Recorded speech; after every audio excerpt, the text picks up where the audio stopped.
Good morning, everyone. Welcome back to your English class. Today we will be starting a new block, that is block number 4, Ghungroos, Dancing and Fun. This block is a personal narrative. Now, what do I mean when I say personal narrative?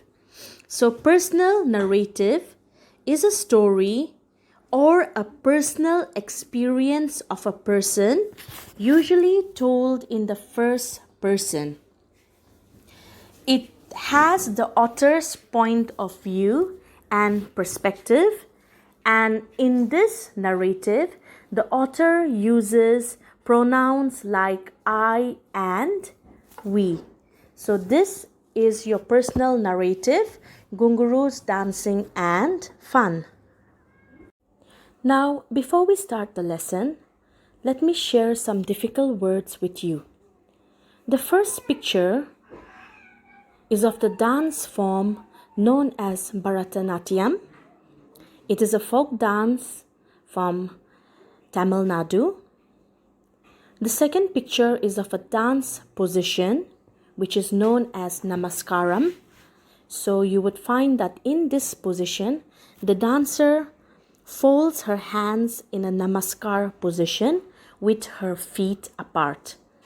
The third picture is of a lady wearing gungroos. Now, gungroos are small metallic bells strung together on a string, and you would see in any classical Indian dance, gungroos are worn by the dancers. Our next position or dance position is the Aramandi position. In this position, you would see that the dancer stands straight with her hands on her waist and her feet are apart with heels coming together. So this is your Aramandi position. And the last word that I would like you to know is the word leapfrog. Leapfrog means when you jump a certain distance, you are leaping like a frog. If you have seen how a frog jumps or how a frog leaps, you should get the idea what the meaning leapfrog means. Before we go any forward, I want you to stop here and I want you to read the lesson, Ghungroos, Dancing and Fun. Once you're done reading the lesson, come back to the video and we will continue. Now we will be making comparisons between our life and the narrator's life. The narrator tells us that Anita Akka made them do the Aramandi with bent knees. Over here, the word Akka means sister. Now, did your teacher or did your sister tell you to do something every day? Yes. This is something very common which happens even to us. Maybe your teacher told you to join your hands while praying, or maybe your music teacher told you to hold your guitar in a certain position. So in this way, we are making comparisons between the narrator, what the narrator is doing and what we are also doing. Now, in the second one, we find that she tells us she dreams of performing on stage like Rashmi Didi and Shankar Bhaiya. Now, again, the word Didi means sister and the word Bhaiya means brother.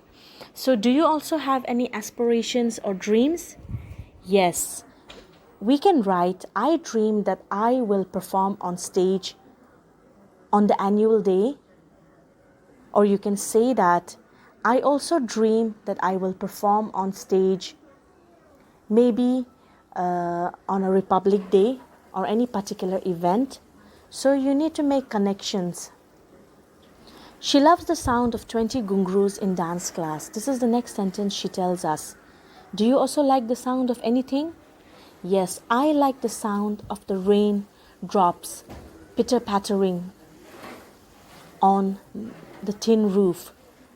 So you can also write, maybe you can say, I love the sound of the birds chirping in the sky. So you need to make connections with your life and the narrator's life. will learn to write about a person's hobby. So I'm going to make it very easy for you, and I'm going to give you 5 questions that you need to answer. So the first question is, we are going to talk about the girl in the textbook or the girl in the story. So what is the girl's hobby? That is your first question. We know that the girl's hobby is dancing. She likes to dance Bharatanatyam. Who taught her to do it? We know that her teacher taught her to do it. Why does she like to do it? She likes it because she has a good teacher and she likes the sound of Ghungroos tapping on the floor. When does she do it? She does it every day. She practices every day. And how does she do it? She does it with her teacher and her friends. So when you combine all these sentences without numbering them, you can say that you are writing about the girl's hobby. Now I will show you an example of my hobby. I'm going to write about my hobby, answering the same questions we asked the girl. So the first one is, what is your favorite hobby? So my favorite hobby is reading novels. My second question is, who taught you to do it?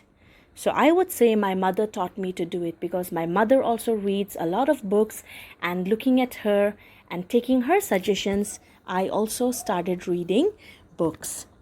Now, why do you like it? Why do I like reading novels? I like reading novels because reading takes me to different worlds. I live different and exciting lives every day, and it also helps me to relax after a tiring day at work. Now, when do I read? So I read every night. And how do I do it? So sometimes I read for my kids, and usually I read all alone. So if I write all these points in a paragraph, that means I am not going to number it. I am going to write it one after the other. I would have a paragraph telling me about my hobby. Now for your homework, I would like you to write about your hobby using the 5 questions which we have already done for the girl's hobby, for my hobby. So now the same 5 questions I want you to use, and I want you to write about your hobby. So the first one is, what is your favorite hobby? So you need to write, my favorite hobby is dash. You can fill in the blank.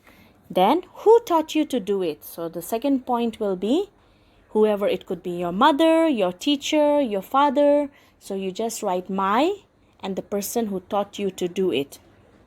Why do you like it? Again, you need to answer, why do you like it? Maybe you love singing, maybe you love dancing. Okay, maybe you love to play games. So why do you like to do it? So you need to write that. Next, when do you do it? Do you do it every day? Do you do it once in a week? So you need to write that.